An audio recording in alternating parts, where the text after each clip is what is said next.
합참 작전본부장님 좀 앞으로 나와주세요. 네, 합참 작전본부장입니다. 지난주 1, 2차 기간보고 때 참석하셨죠?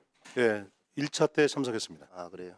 당시에 그 민주당 특검 법안에 그 외환죄가 포함되는 것과 관련해서 우려들이 참 많았습니다. 알고 계시죠? 합참무장님이나 많은 장성들이 우리 군의 대북 정책이나 군사 활동에 대해서 외환 유치죄를 적용하는 것은 심각한 문제가 있다는 우려가 있었습니다. 아마 그 작전본부장도 답을 한 것 같은데 오물풍선 원점 타격과 관련돼서 장관이 지시했다라는 그 의혹에 대해서 어떻게 답변했었습니까? 지시받은 바 없다고 답변했습니다. 그렇죠. 대북 심리전 방송이나 대북 전단은 사실 북한의 김정은이 가장 민감하게 반응하는 우리의 중요한 자산이죠. 그렇습니다. 근데 이것이 외환 유치죄와 연계돼 가지고 검토되어지거나 이렇게 했을 때 군사 활동을 하는 데 있어서 큰 위축이 된다고 생각하는데 어떻게 생각하십니까? 의원님 말씀에 동의합니다. 그렇죠. 그 외에도 우리가 1, 2차 기간 보고를 통해서 NLS의 북한의 공격 유도 문제, 평양 무인기 침투 문제 뭐 이런 것들이 사실이 아님이 많이 밝혀졌습니다. 그렇죠? 예, 들어가셔도 좋습니다. 다음은 안보실장님한테. 네, 그래서 우리 국민의힘에서는 특검 법안에 외환죄를 포함하는 것은 많은 문제가 있다. 그래서 비대위원장이나 원내대표께서도 발언을 하고 기자회견을 하고 또 국민의힘에 별도의 특검 법안을 마련해서 외환죄를 제외한 가운데 가려고 했습니다. 그 논의를 하는 과정도 알고 계시죠? 네, 보도를 통해서 들었습니다. 민주당은 1월 17일 심야까지 논의를 하다가 결국 야당 당독으로 특검 법안 수정안을 발의를 하게 됩니다. PPT 한번 보시죠. 박찬대 원내대표는 국민의힘이 주장한 내용을 전격 수용하는 것을 결단했다. 외환죄를 뺀 내란 특검법이 통과됐다. 이렇게 지금 얘기를 하고 있습니다. 근데 사실 이것은 눈 가리고 아웅하는 속임수였습니다. PPT를 띄워주시죠. 야당의 내란 특검법 수정안 다음 보면은 제2조 1항 6호에 인지된 관련 사건은 수사를 하도록 심어놨습니다. 외환죄와 관련된 수사를 할 수 있도록 조항을 숨겨놓은 겁니다. 그것이 바로 드러납니다. 다음 PPT. 1월 22일 어제 민주당의 정동영 외환유치죄 진상조사단장은 KBC 광주방송에 출연을 합니다. 거기에서 방금과 같은 저 PPT에 나온 발언을 합니다.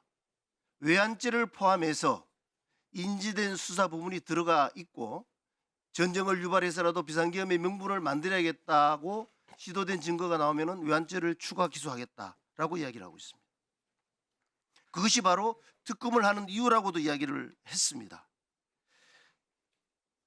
이는 야당이 외환죄 포함에 대한 국민적 반대, 군의 반대와 우려가 많다 보니까 속임수를 써서 법안을 통과시키려는 것으로 저는 생각을 합니다.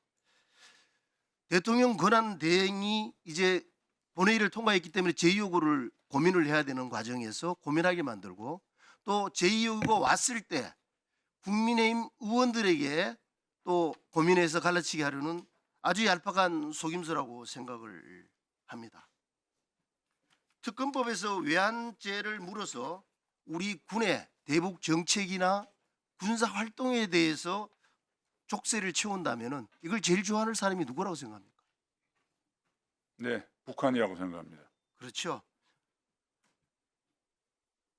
지금 북한은 가장 자기들이 취약하다는 부분이 심리전 방송을 통해서 외부의 내용들이 북한 주민들에게 들어가는 걸 가장 싫어합니다. 그래서 대북 심리전 방송하는 것에 대해서 민감하게 반응을 하는 것이고요. 오물풍선도 그들이 대응할 수 있는 수단이 제한이 되다 보니까 오물풍선을 통해서 우리 한국 내에서의 부정 여론을 좀 일어나게 해서 심리전 방송을 못하게 하는 거 아닙니까? 그런 측면에서 우리가 이해를 해야 된다는 말씀을 드리고 싶고요. 또 한 가지는 북한이 도발 시에 자위권 차원에서 우리가 대응을 하지 않습니까? 현장에서 선조치 후보고 개념으로 비례성 충분성 원칙에 의해서 하게 되는데 지금 외환유치죄 적용과 관련되는 부분들이 알려지게 되고 적용된다면은 현장에 있는 군인들이 대응하는데 상당히 위축이 된다고 생각하지 않습니까? 네, 그런 우려가 많다고 생각합니다. 한 가지 더 묻겠습니다. 1월 3일 날, 그러니까 1월 4일 새벽이 되겠네요. 실장님께서 그 합참 회의실에 간 내용, 비서실장하고 간 내용과 관련돼서 의구심들을 많이 가지고 있습니다. 어제 우리가 현장 조사를 갔다 왔는데 거기에 언제 들어왔냐, 몇 분 머물렀냐, 무슨 이야기했냐는 의견들을 많이 질문을 하시던데 이 부분들과 관련해서 명확하게 좀 우리 안보실장님이 답변을 하실 필요가 있을 것 같아요. 지금 사실은 합참을 출입하는 부분들은 CCTV가 다 있고 기록을 다 하지 않습니까?